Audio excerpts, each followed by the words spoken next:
સુરેન્દ્રનગરને આંગણે ગણેશ હીરો જે બાઇક એ હીરો કંપનીના માધ્યમથી આવું સુંદર એક આયોજન થયું છે અને કંપની દ્વારા અથવા તો એ આખી ટીમ દ્વારા સુરેન્દ્રનગરના ટ્રાફિકથી લઈ અને ઘણી બધું એ લોકો આખું ગ્રુપે જે કામ કર્યું છે એટલે એનો મને આનંદ છે. જ્યાં સાડીઓ બને છે, ડ્રેસ બને છે, ટૂંકમાં કાપડ જે બને છે એ બહુ જૂનું અને આજે પણ એ વિશ્વમાં વખણાય છે. તો આપણે એ આવી બધી વસ્તુને કેમ ન પોંખીએ? તો એ ખરેખર એ બધી વસ્તુનો સ્વીકાર થવો જોઈએ. અને જે કાંઈ રૂડું કાર્ય થતું હોય અને એમાંય આજનો જે લોક ડાયરો, તો બસ હવે ડાયરાના માધ્યમથી એટલું જ કહીએ કે આપણા દેશના આપણે કાયદાને ફોલો કરીએ, નિયમોનું પાલન કરીએ, કચરો ન ફેંકીએ, આપણે જ સ્વચ્છ થઈએ તો જ સ્વચ્છ સુરેન્દ્રનગર, સ્વચ્છ ગુજરાત, સ્વચ્છ ભારત અને તો જ સ્વચ્છ વિશ્વ થાય. તો એ બધાય નિયમોના પાલન કરીને જ્યાં સુધી નિયમોના આપણે ફોલો નહીં કરીએ ત્યાં સુધી કોઈ આપણે બીજું કોઈ સારું કર્યું પણ નથી. એટલે જ ભગવાન કૃષ્ણે અર્જુનને કીધું, તું જ ઊભો થા, તું જ કર, હું તારા માટે હથિયાર ન લઉં, હું કેવલ તારો રથ ચલાવી શકું. એમ ઈશ્વર આપણો રથ ચલાવે છે, બાકી કરવાનું બધું આપણે છે. તો આવો સાથે મળીને આવા ઉજળા કાર્યોમાં જોડાઈએ અને સંસ્કૃતિનું જતન કરીએ. હું અશોક દેવજીભાઈ પટેલ, જય ગણેશ ગ્રુપમાં મેનેજિંગ ડાયરેક્ટર છું. આજે અમે સુરેન્દ્રનગરમાં 10 વર્ષ પૂર્ણ કર્યા છે. તે અનુસંધાને અમે સંબંધોના સંભાળના કાર્યક્રમ હેઠળ માયાભાઈ ડાયરાનું આયોજન કર્યું છે. જનરલી અત્યારે વેસ્ટર્નાઇઝ સંસ્કૃતિ મુજબ ઉજવણી કરવી એટલે મોટા તાઇફા કરવા કોલવા એ નથી કર્યું, પણ અમે આપણી સંસ્કૃતિને ઉજાગર થાય એવા ડાયરાનો કાર્યક્રમ કર્યો. અને ડાયરાનો કાર્યક્રમ ફક્ત ડાયરાનો કાર્યક્રમ નથી, પણ એની સાથે અમે સુરેન્દ્રનગરમાંથી જે 4 પોલીસ કર્મચારીઓ જે ખૂબ સારું કામ કરે છે, ફૂટબોલના પ્લેયર છે, એ લોકો ખૂબ સારું કામ કરે છે. ટાંગલિયા આર્ટ છે, ટાંગલિયા આર્ટ માટેનો અમે સ્ટોર પણ બનાવ્યો છે ને એને અમે ભવિષ્યમાં પરમનન્ટ સ્ટોર પણ કલેક્ટર સાહેબની સૂચના મુજબ કરી દેવાના છે.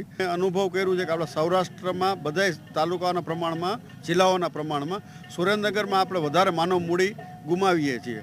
તો જે ગ્રાહકો અમારા લઈ જાય છે અથવા તો જે લોકો વાહન ચલાવે છે તો હેલ્મેટ અચૂક પહેરે, રોડ સેફ્ટીનું ધ્યાન રાખે, રોડ ચડતી વખતે, રોડ ઉતરતી વખતે ધ્યાન રાખે, વાહનની સરખી માવજત કરાવે, જાળવણી રખાવે. અને ખાસ 3 જણા ટ્રિપલ સવારી ચાલતા હોય, છોકરું આગળ બેસાડેલું હોય તો એ ખૂબ જોખમી છે. આપણે આ ન કરી શકીએ, આપણે આ ના કરવું જોઈએ. તદુપરાંત આપણે જોઈએ તો વિદેશમાં આપણે જોઈએ તો સ્વચ્છતાનું જે મહત્ત્વ છે, આપણા પ્રાઇમ મિનિસ્ટર સાહેબ પણ સ્વચ્છતાને ખૂબ મહત્ત્વ આપે છે. તો સ્વચ્છતા પણ રાખવી જોઈએ, દરેક ગામે પણ સ્વચ્છતા રાખવી જોઈએ.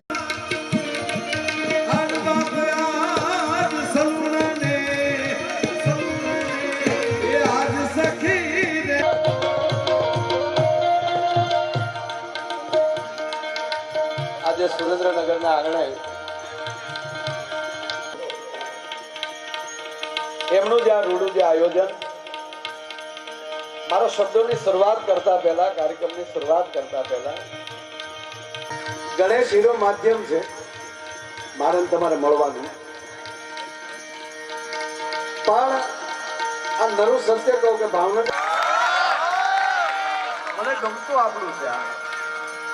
કારણ કે આપણે આ ઓલું મારું ગોહિલવાડ, આ ઝાલાવાડ, જય જય ઝાલા, જય ઝાલાવાડ, જય ઝાલાવાડ, એટલે અવાજથી બધાઓ જેમની એજન્સીનું નામ છે જય ગણેશ, અને આ જય ગણેશ હીરો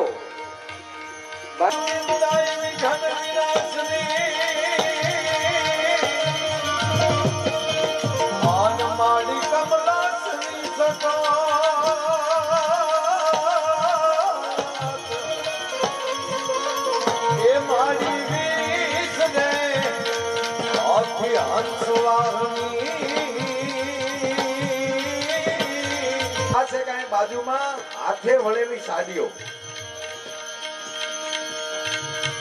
આ આપણી જૂની કલા છે સાહેબ. હમણાં જ હું કલેક્ટર સાહેબ ને ઉભા ત્યારે વાત કરતો હતો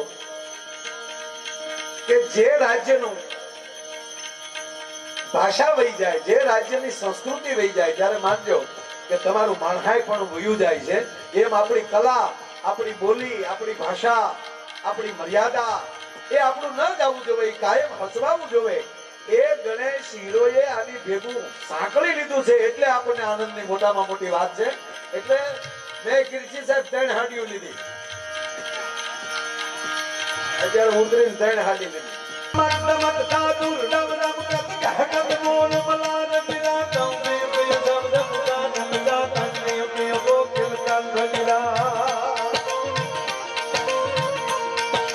બેનપણી એવી છે કે કાલે તમે પોતું ના કરતા, કાલે તારે ઘરે આવીને પોતું હું કરી જઈશ.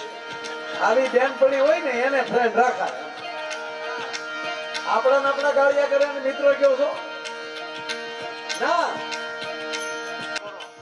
ધરતી એની ધીરજ નથી ખોતી, એ આપણી માં છે. ધરતી છે, માં છે, એ ધીરજ નથી ખોતી. પણ બેહુલા વગર ઉગે નહીં. જેવો જેવો આવે તો જ મેળ આવે બાપ. જેવો છે એવો ઘરે આવે તો જ મેળ આવે.